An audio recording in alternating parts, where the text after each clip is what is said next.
Welcome to $100 Plus Mileage. This is the podcast about New Hampshire's citizen legislature, where our 400 representatives and 24 senators debate about 1,000 bills each year and get paid $100 plus mileage for their time. Each week, we talk about a New Hampshire bill with an upcoming opportunity for you to share your opinion and make your voice heard. We've talked about everything from weather experiment regulations to hobby distilling to a ban on cat declawing. Today, we're talking about water contamination in our schools. But I'm getting ahead of myself. I'm Anna Brown, Director of Research and Analysis for Citizens Count. And I'm Mike Dunbar, Content Editor for Citizens Count.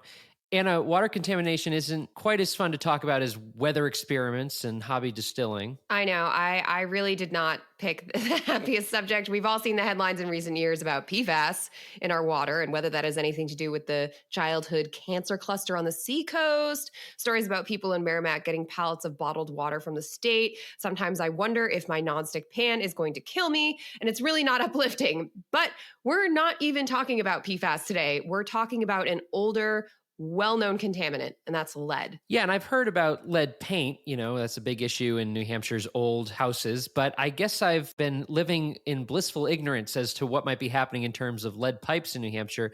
I assume you're going to ruin that for me, though. Yep. Old lead service lines, solder on pipes, and brass faucets and valves can all contain lead. In fact, faucets made before 2014 can contain up to 8% lead. That lead can leach into the water we drink. Yeah, that feels like too much lead to me. I don't know a lot about this, but that feels like too much. I'm not a scientist, but it doesn't sound good. And I understand that lead can be most harmful to children. That's correct. Lead is particularly toxic to children and can cause developmental delays, hyperactivity, aggression, kidney damage, and a lot of other problems.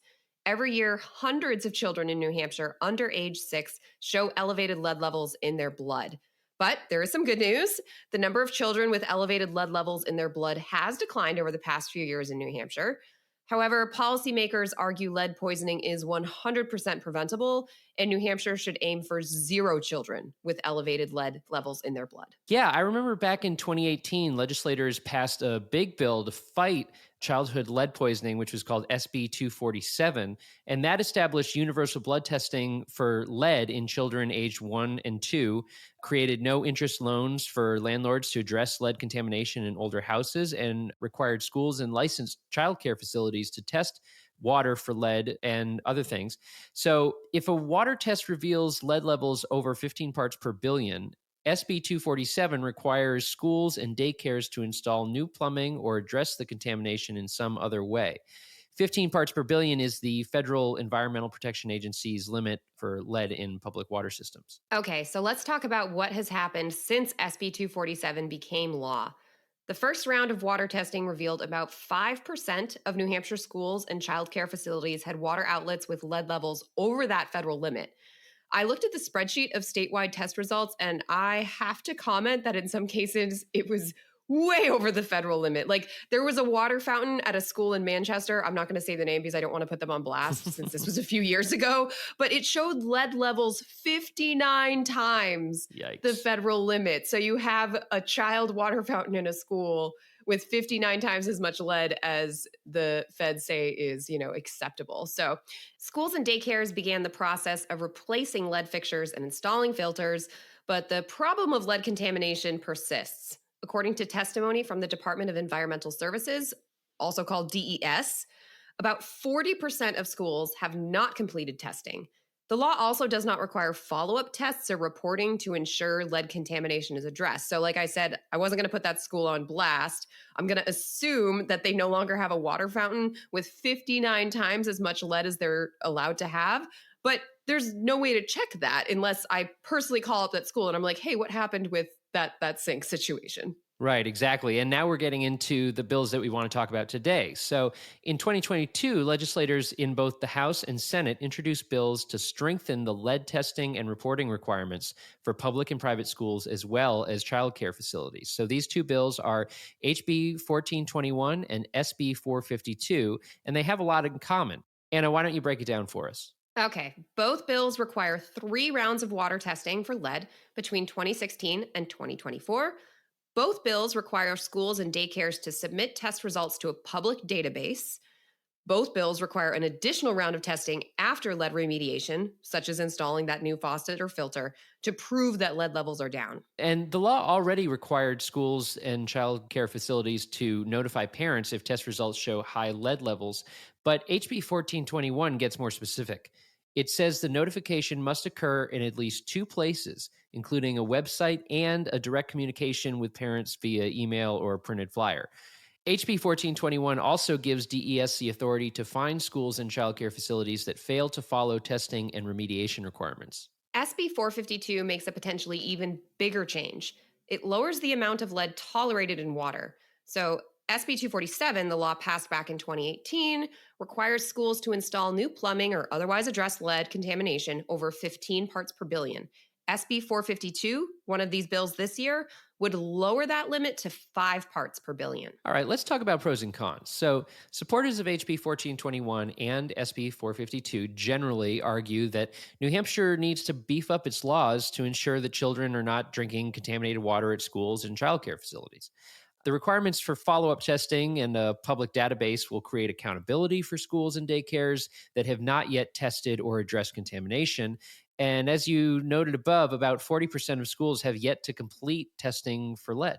Supporters of the lower 5 parts per billion threshold further argue that no amount of lead is safe for children to ingest. The American Academy of Pediatrics actually recommends no more than 1 part per billion of lead in drinking water, but not all labs have tests that sensitive. Among the schools who completed one round of testing, about 15% had lead levels over 5 parts per billion at one or more water outlets. So, on the flip side, additional testing, reporting, and remediation carries costs. First of all, DES would need a new full time employee just to oversee this program. Schools and childcare facilities would also be responsible for at least some of the costs to address lead contamination. And while there are various federal funding opportunities, DES estimates that local schools would be on the hook for a little over $1 million to fix lead contamination if the standard is lowered to 5 parts per billion. And as I alluded to at the beginning, the challenge of water contamination goes beyond lead. There's this PFAS issue, which is an acronym for per and polyfluoroalkyl substances. PFAS is found in everything from stain resistant carpets to nonstick pans to firefighting foam. Granite Staters are still learning the extent of PFAS contamination in New Hampshire water. There was a separate bill that would have required PFAS testing for the water in New Hampshire schools and childcare facilities, but the House sent that bill back to committee for further study because this is still such a new issue that we're all trying to wrap our heads around and figure out. So, at one public hearing for HB 1421, one of these lead testing bills, it was suggested that the state could wait to implement new testing and remediation requirements for lead so that schools would be able to test for PFAS and lead at the same time. Mike, if I'm a listener with an opinion on how the state should address lead in school water, what should I do? All right, well, HB 1421 and SB 452 are both coming up for votes in the New Hampshire Senate.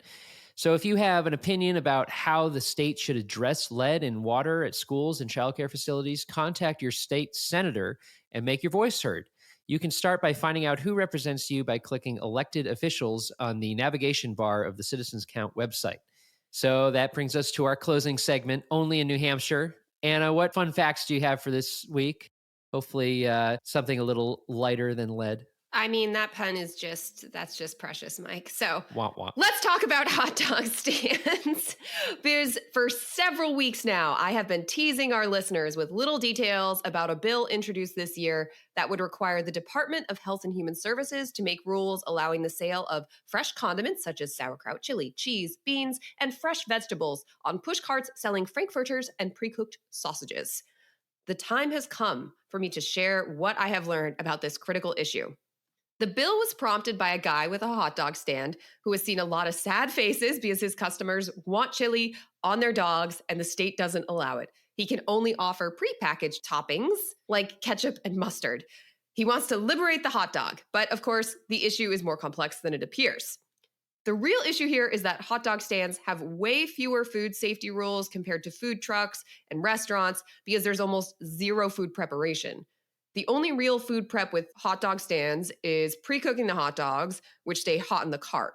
Also, I assume hot dogs have all sorts of preservatives that make them less likely to spoil, but that is my own editorializing here. Please fact check me before eating a raw room temperature hot dog.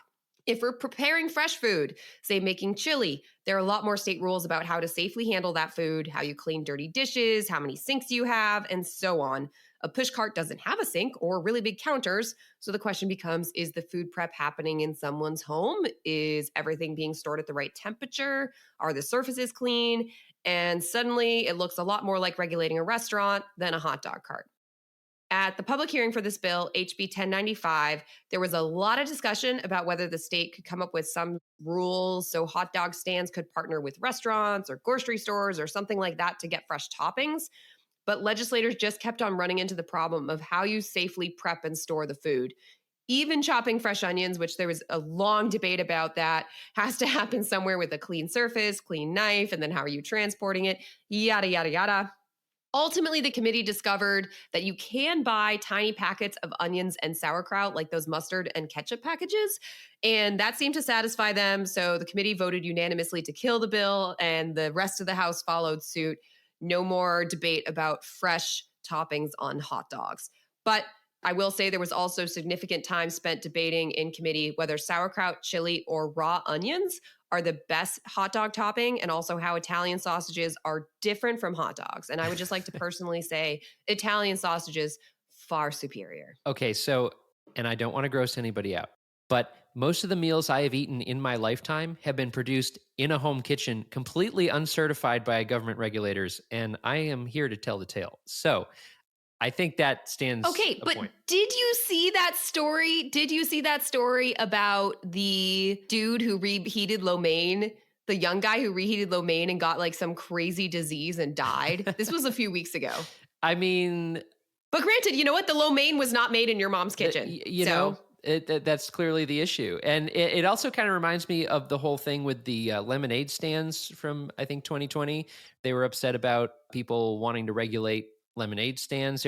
It's interesting how much political will there seems to be in these like carted food establishments. We'll have to do an entire episode on the various degrees. Like, how many wheels do you have? How big is it? Are you a small child? Because I think the lemonade stand one ultimately came down to also how old you were. And they were like, we're going to give the little kids a pass. But if you're in your 20s and you're still trying to sell lemonade, it's time to, stop eating the avocado toast and buying your fancy Starbucks and get a real job. Yeah, but like, okay, that's great. But germs don't care how old the vendor is, right? So we'll just have to save it for another episode, Mike. We're going to have to get into it. I think so too. So that's probably a good time to wrap up today's episode. You can find more information and episodes at citizenscount.org. We'd like to thank Franklin Pierce University for producing and the Granite State News Collaborative for hosting. Our theme music is composed by me, Mike Dunbar. And lastly, we thank you for giving us a listen and thinking about how you can be part of what makes New Hampshire by the people, for the people.